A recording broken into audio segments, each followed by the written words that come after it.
Hi everyone, this is Dino Dumaluan. Today we will talk about RA 9208 or the Anti-Trafficking Persons Act of 2003.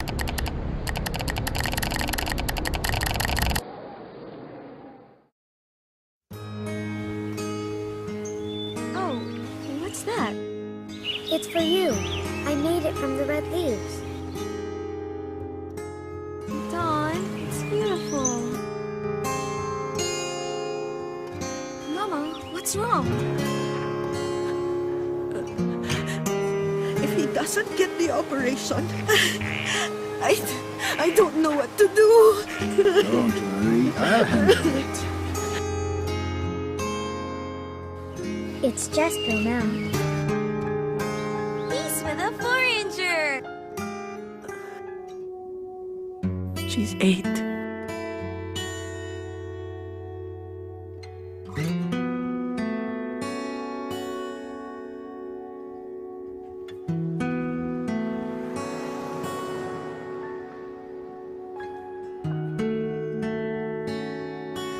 Let's go. Clothes off.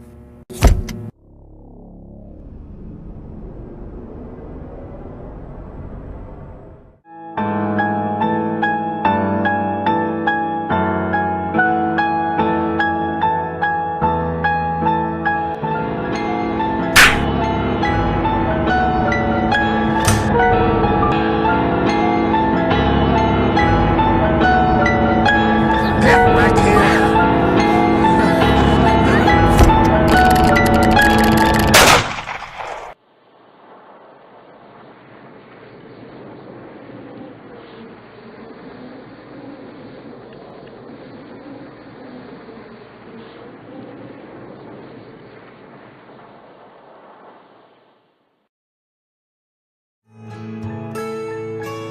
The video is an example of what we're going to talk about today. The video shows an example of human trafficking that leads to slavery, debt bondage, and forced labor.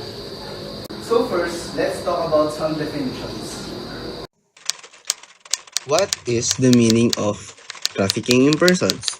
It refers to the recruitment, transportation, transfer or harboring or receipt of persons with or without the victim's consent or knowledge within or across national borders by means of threats or use of force or other forms of coercion, abduction, fraud, deception, abuse of power or position, taking advantage of the vulnerability of the person or giving or receiving of payments or benefits to achieve the consent of a person having control over another person for the purpose of exploitation within at the minimum the exploitation or the prostitution of others or other forms of sexual exploitation, forced labor or services, slavery, servitude, or the removal or sale of organs. Forced labor or slavery.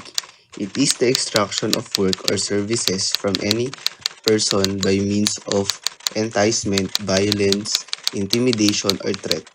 Use of force or coercion including deprivation of freedom, abuse of authority or moral ascendancy, death bondage or deception. Death bondage refers to the pledging by the debtor of his or her personal services or labor or those of a person under his or her control as security or payment for a debt.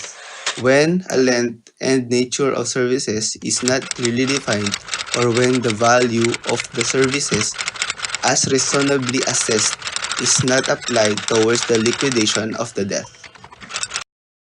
Trafficking in person or human trafficking is linked to social issues such as poverty, sexual exploitation, sex slavery, prostitution, selling of human organs, and many others. So, what is the Anti-Trafficking in Persons Act of 2003 or the RA 9208? The Anti-Trafficking in Persons Act of 2003 or RA 9208 aims to promote human dignity, protect the people from any threat of violence and exploitation, and mitigate pressures for involuntary migration and servitude of persons, not only to support trafficked persons but importantly to ensure their recovery, rehabilitation, and reintegration into the mainstream society. It is an act to institute policy to eliminate trafficking in persons, especially women and children, establishing necessary institutional mechanism for the protection and support for the trafficked person and to provide penalties for its violations and others. The act was approved by Senate President Franklin Drilon and House Speaker Representative Jose De Venecia Jr. last May 12, 2003 and approved by President Laura Macapagal Arroyo last May 26, 2003. The penalty for trafficking in person is imprisonment for a period of 20 years and a fine of not less than 1 million but not more than 2 million pesos. There is also a punishment for the acts that promote human trafficking or trafficking in persons. The penalty is imprisonment for 15 years and fine of not less than 500,000 pesos but not more than 1 million pesos. You are considered as qualified trafficking in persons if 1. When the trafficked person is a child. 2.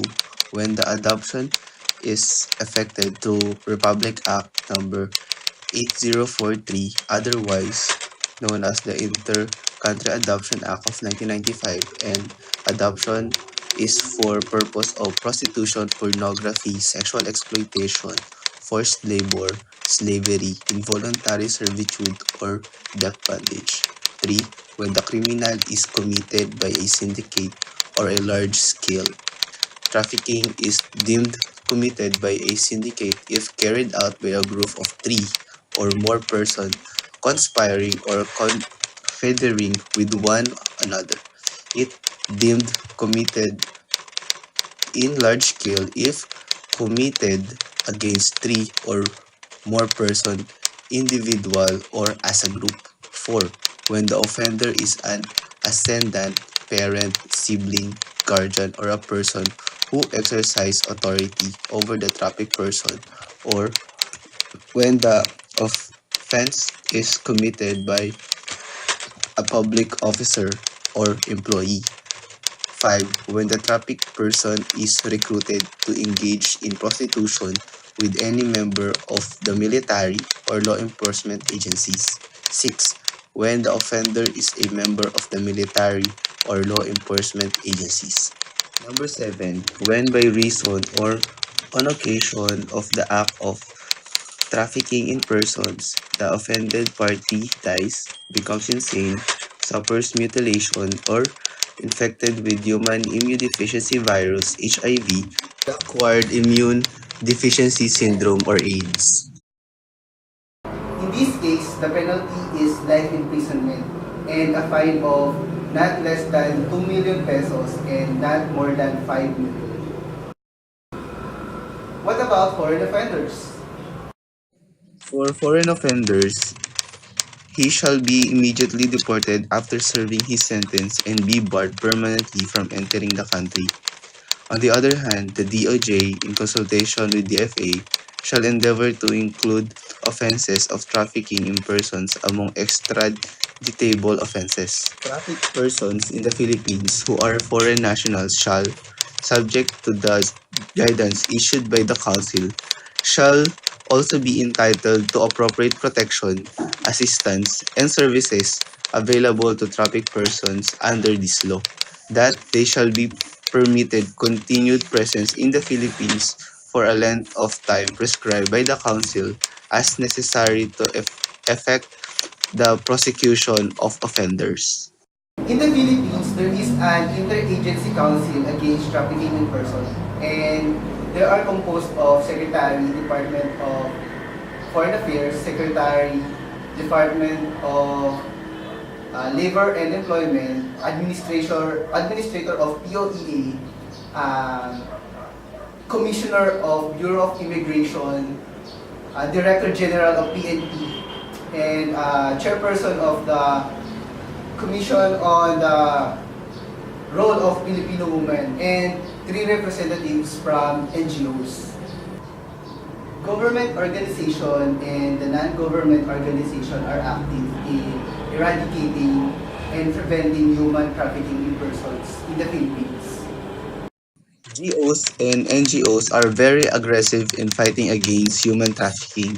After 5 years of being Tier 2 in the Global Trafficking in Persons report, the Philippines' anti-human trafficking efforts have finally been given top recognition in the US State Department gave the country the highest ranking of Tier 1 in the 16th GTIP report.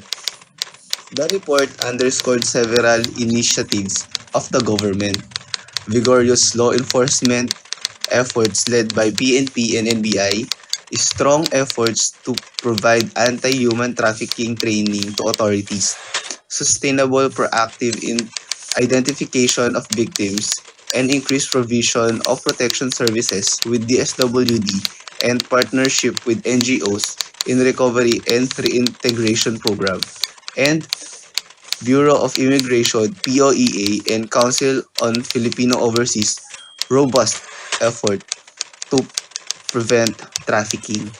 Media is also involved in advocating the anti-human trafficking in persons.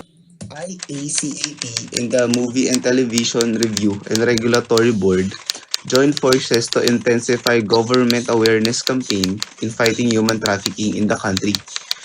The agreement marks to start the proactive public awareness and call to arms campaign, with the end in view on engaging the public to become more vigilant and effective advocates against human trafficking activities. Lastly, there is a hotline established to combat human trafficking in the Philippines. The action hotline serves to receive and immediately respond to requests of assistance, inquiries, or referrals relating to trafficking in persons from a caller who may be himself or herself a victim, from a family member, or from a concerned citizen. Human trafficking or trafficking in person is a social problem that leads to many injustices and abuses. Women and children are the most vulnerable. Usually, socioeconomic condition of an individual led to this kind of activity, which leads to pedophilia, sexual exploitation, selling and extraction of body parts, and many others. Sadly, it is done in a third world country like ours, where jobs are limited and opportunities are low for the marginalized sectors of our society. Nonetheless, we can participate in eradicating and stopping human trafficking in our country. You can report cases in your local government or use this hotline to report cases of trafficking in persons. Together, we can stop human trafficking.